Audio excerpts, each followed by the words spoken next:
RPSC की सदस्य और कवि कुमार विश्वास की पत्नी मंजू शर्मा ने राजस्थान लोक सेवा आयोग के सदस्य के पद से इस्तीफा दे दिया, पद छोड़ दिया। और छोड़ते वक्त पता है क्या कहा? उन्होंने कहा कि गत दिनों एक भर्ती परीक्षा को लेकर जो विवाद उत्पन्न हुआ उससे मेरी व्यक्तिगत प्रतिष्ठा और आयोग की गरिमा प्रभावित हुई है।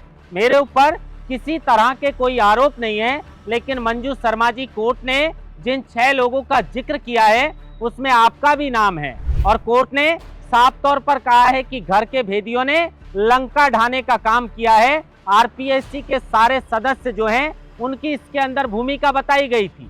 अब इस्तीफे के बाद लोग कह रहे हैं कि क्या रामूराम रायका और बाबूलाल कटारा की तरह इन्हें भी गिरफ्तारी का डर छाने लगा था? क्या इसलिए पद छोड़ दिया? विस्तार से बताएंगे और ये भी बताएंगे कि मंजू शर्मा ने इस्तीफा देते वक्त क्या कुछ लिखा है। लेकिन उसके अलावा महारानी वसुंधरा सिंधिया ने आज जोधपुर के अंदर बड़ा बयान दे दिया कि हम लड़ेंगे, अगर अलग होंगे तो फिर दिक्कतें होंगी। ईश्वर पर अटूट भरोसा रखिए, भले ही देर से ही सही, पर सारे काम पूरे होंगे। किस और इशारा था? क्या कहना चाह रही थी? क्योंकि कुछ दिन पहले धौलपुर के अंदर महारानी वसुंधरा सिंधिया ने इसी तरह की एक बात और कही कि जिसे अपना समझते हैं वही पराया निकलता है। हर व्यक्ति के जीवन में वनवास आता है और वनवास पूरा होने के बाद ही उससे वापसी हो सकती है। अलग अलग तरह के जो बयान महारानी वसुंधरा सिंधिया दे रही है उससे राजनीतिक गलियारों में लोग कई तरह की अटकलें लगा रहे हैं। इस पर भी बातचीत करेंगे। लेकिन सचिन पायलट अपने टोंक विधानसभा क्षेत्र में जाते हैं तो उसके बाद वो विधानसभा जयपुर के अंदर व्हाइट कलर की टी शर्ट पहनकर और वहां पर प्रदर्शन करते हैं, नारेबाजी करते हैं। कुल मिलाकर कांग्रेस में सचिन पायलट का परचम अब लहराने लगा है। राहुल गांधी को भी पूरा विश्वास है कि राजस्थान की बागडोर अगर गहलोत के बाद कोई संभालने में सक्षम है तो वो सचिन पायलट हैं।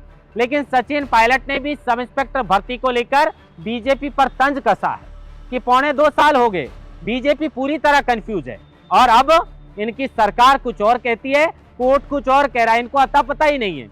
सचिन पायलट पहली वो शख्सियत हैं जिन्होंने आरपीएससी के पुनर्गठन की मांग की थी और अजमेर से लेकर जयपुर तक जनसंघर्ष यात्रा निकाली थी और चीख चीख कर चिलचिलाती धूप के अंदर सचिन पायलट ने कहा था कि राजस्थान के बेरोजगार नौजवानों के साथ धोखा मत करिए।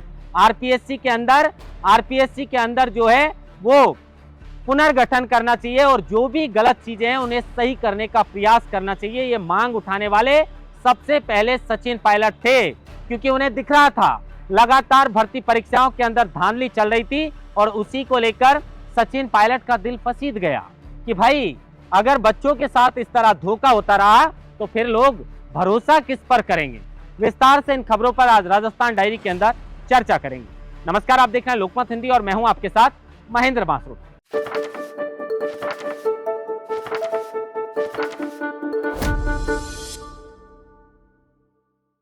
सबसे पहले कुमार विश्वास की पत्नी जो मंजू शर्मा है, जिन्हें यह पद 14 अक्टूबर 2020 को मिला था। पहले वो व्याख्याता थी, अजमेर की रहने वाली हैं, कवि कुमार विश्वास की धर्मपत्नी है। अब 2020 से लेकर उनका जो कार्यकाल था वो 14 अक्टूबर 2025 तक का था।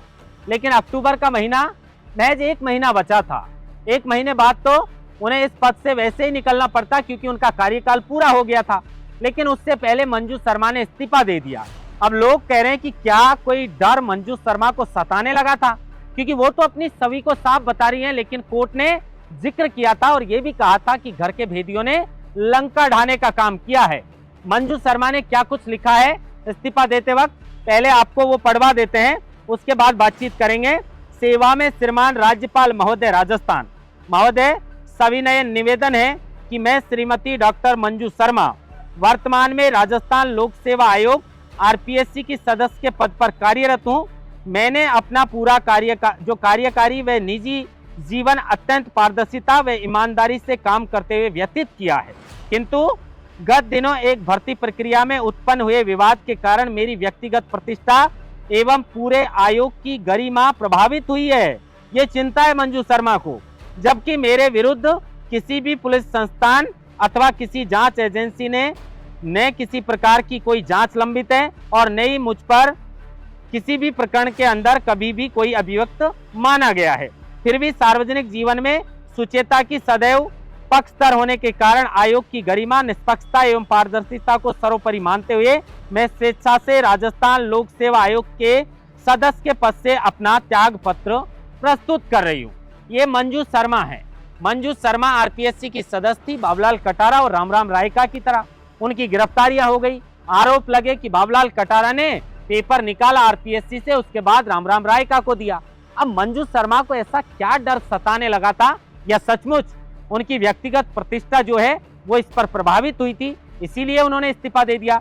ये जवाब तो आप तय करेंगे, पता नहीं। लेकिन 1 महीने और रुक जाती मैडम तो आपका कार्यकाल वैसे भी पूरा हो जाता। लेकिन आपके कार्यकाल के अंदर 2020 से लेकर 2025 तक राजस्थान के बेरोजगार नौजवान खून के आंसू रोए हैं। अशोक गहलोत ने जिस तरीके की गंदगी राजस्थान के अंदर फैलाई थी, जिसका खामियाजा इन नौजवानों को खून के आंसू रोकर चुकाना पड़ रहा है। क्योंकि उन बच्चों का क्या होगा? भर्ती रद्द कर दी। भर्ती परीक्षा रद्द करने के बाद जो बच्चे ईमानदारी से लगे थे, जिन बच्चों के घर वाले मजदूरी करते हैं, कई लड़कियों के रो रो कर बुरे हाल हैं। एक लड़की अपना दर्द बयां कर रही थी, कह रही थी कि मेरी बेटी से सब कहते हैं कि तेरी मम्मी तो फर्जी बेंच की थानेदार है। एक लड़की कहती है कि मेरी उम्र इतनी हो गई, पढ़ लिख कर बड़ी मेहनत से नौकरी हासिल की थी, अब मेरे लिए तो कोई रास्ता बचा ही नहीं है। अब आप बताइए, एक लड़की कह रही थी कि जयपुर से हमारा कमरा घर वाले खाली करवा रहे हैं। ये दर्द वो लोग नहीं समझ पाएंगे जो दिन रात एसी में रहते हैं, लग्जरी गाड़ियों और बंगलों में रहते हैं। ये दर्द गरीब का, किसान के बच्चों का और मजदूरों के बच्चों का दर्द है। ये राजस्थान के भविष्य और बेरोजगार नौजवानों का दर्द है, जो अब रह रहकर छलक रहा है। बद्दुआएं दे रहे हैं कि हमारे साथ तो अन्याय किया किसने है? गहलोत सरकार के अंदर हुआ है। कहा तो ये भी जा रहा है कि गहलोत के जो पीएसओ राजकुमार यादव की जो गिरफ्तारी हुई थी, उन्हें बचाने के लिए बहुत जद्दोजहद की थी, पूरा तंत्र झोंक दिया था, लेकिन उसके बाद भी आखिरकार उनकी गिरफ्तारी हो गई। और इस गिरफ्तारी से यह पता चलता है कि अगर राजकुमार यादव की गिरफ्तारी हो गई तो मामला आगे भी बढ़ने वाला है। और पूरी पिक्चर अभी नहीं हुई है, पिक्चर अभी बाकी है, और इसमें बड़े बड़े मगरमच्छों के नाम का खुलासा हो सकता है। मंजू शर्मा के इस्तीफे पर आप क्या कहना चाहेंगे? क्योंकि 1 महीने पहले इन्होंने इस्तीफा दिया है। अब बढ़ते हैं वसुंधरा सिंधिया की ओर। वसुंधरा सिंधिया मुख्यमंत्री पद की दावेदार थी, 2 बार राजस्थान की मुख्यमंत्री रही थी। अलग अलग समय पर अलग अलग उनके जो बयान हैं वो सुर्खियों में रहते हैं। हाल ही में उन्होंने भरतपुर के अंदर कहा था कि जिसे अपना समझते हैं वही पराया निकलता है, हर व्यक्ति के जीवन में वनवास आता है। और आज उन्होंने कहा है कि हम लड़ेंगे, अलग होंगे तो दिक्कत होगी, ईश्वर पर अटूट भरोसा रखेंगे, हर काम देर से ही भले ही सही लेकिन पूरा होगा। अब ये जो बयान वसुंधरा सिंधिया ने दिया है, आज तेजा दशमी है। तेजा दशमी के सभी भक्तों को हमारी तरफ से भी हार्दिक शुभकामनाएं। लगातार हनुमान बेनीवाल हो या तमाम सारे नेता हो, अलग अलग जगह पर जो कार्यक्रम है उनमें शिरकत करने के लिए पहुंचे हैं। लेकिन इसी बीच महारानी वसुंधरा सिंधिया ने ये जो बयान दिया है वो जमकर वायरल है, और लोग राजनीतिक गलियारों में अलग अलग मायने इस बयान के निकाल रहे हैं। इसको लेकर आप क्या कहना चाहेंगे? कमेंट बॉक्स में जरूर बताइए। लेकिन उसके अलावा अब सचिन पायलट पर लौट।